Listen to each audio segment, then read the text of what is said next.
You all know that Callie loves a lot of things. Callie loves music. Callie loves dancing. Callie loves talking, especially with you guys. But you might not know that Callie loves animals. I've been begging my parents to take me to the zoo for weeks.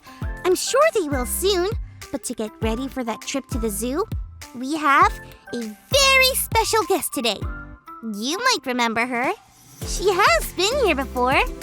It's Stacy. Hey, Callie. Hey, everyone. I found out that she loves... Are you ready for this? Animals! That's true. I do love animals. I want to be a veterinarian when I grow up. Cool. Wait, what's that? It's like a doctor for animals. Oh my goodness. That's amazing! A doctor for animals? I bet you have to know a lot about animals to be a veterinarian. Yeah, you do. Awesome! Well, I know you want to talk to us about a very special animal today. Is it a lion? Roar! Is it a monkey? Ooh, ooh, ooh, ooh. Is it an elephant? That's right, isn't it? It's an elephant. I knew you'd start with the coolest, biggest animal ever. Actually, I'm not going to talk about any of those animals. The animal I want to talk about today is... the salmon. The salmon? Like the fish my mom and dad serve for dinner on Salmon Sunday? That's them. Salmon are amazing animals. I've never seen a salmon at the zoo. What about a stingray? Or a shark? Salmon do something just as cool as any stingray or shark. When salmon are ready to lay eggs, they have to do it in a certain place. Their home, where they came from. They are so determined to get there that they swim upstream. Imagine that. The water's pushing against them, but they never give up. They even jump up waterfalls. That deserves a Callie triple butt take. What? Salmon jump up waterfalls? I didn't know they were such tough creatures. They really don't give up, do they? I need some time to rethink Salmon Sunday while we check out our Bible story for today.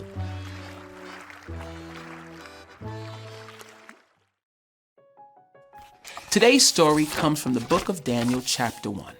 Long ago, the people of Israel were taken away from their homes to a place called Babylon. The king of Babylon's name was Nebuchadnezzar.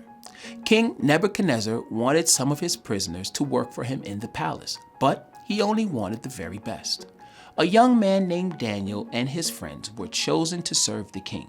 When you served the king, you had the chance to eat a little bit of what the king ate, which was the very best food in the kingdom. The problem was that the food in the palace was not the kind of food God's people ate. Daniel and his friends wanted to obey God, even though they were in a faraway land. So they had to make a really hard choice.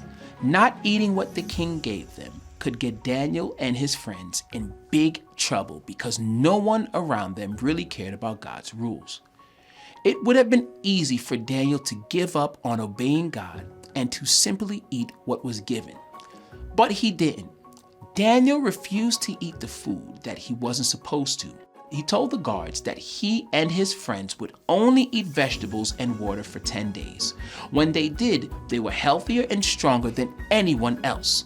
Vegetables and waters are good for you, but they weren't the only reason Daniel and his friends stayed safe, healthy, and strong. It was because God was with them. Even though they were far away from home, they kept trusting God. They soon became King Nebuchadnezzar's favorite, even when things got hard. Daniel and his friends stood strong and said, "I won't give up. God is with me." I bet when Daniel and his friends were in Babylon, they felt a lot like salmon swimming upstream trying to get home. I mean, they really had to be tough to keep on obeying God and not give up even when everyone else was following the rules of the king of Babylon. They did have to be tough, but just like salmon, Daniel and his friends didn't give up. I guess the salmon was a perfect creature to share with us today. You really know your stuff about animals. Now I have a surprise for you. What's that? Well, I was thinking, I bet those salmon look pretty funny swimming upstream, don't they? Flopping around everywhere and everything? Yeah, I guess it's kind of funny. So I thought we could end our show today by doing the floppy salmon dance. Are you ready?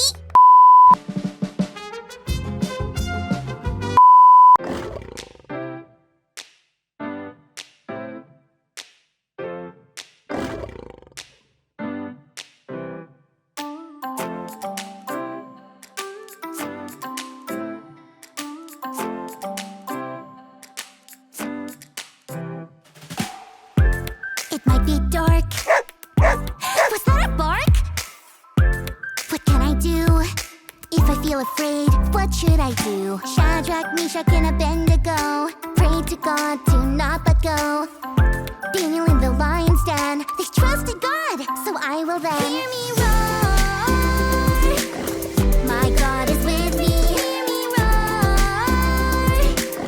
I don't have to worry. Hear me roar. My God is with me. Hear me roar. Hear me roar. So when it's dark and something barks, here's what I'll do. When I feel afraid and life is a zoo, no matter what anyone else says, I will follow all God's ways. Even when I make mistakes, God gives me a brand new day. Hear me roar. My God is with me. Hear me roar. I don't have to worry. Hear me roar. My God is with me. Hear me roar. Hear me roar. That's all for today. I'm gonna go ask my parents to take me to the zoo again. I hope you remember what we talked about today. Daniel and his friends didn't give up because they knew God was with him. Like them, we should never give up loving God and doing what God wants us to do. Sing it with me now. I won't give up. God is with me.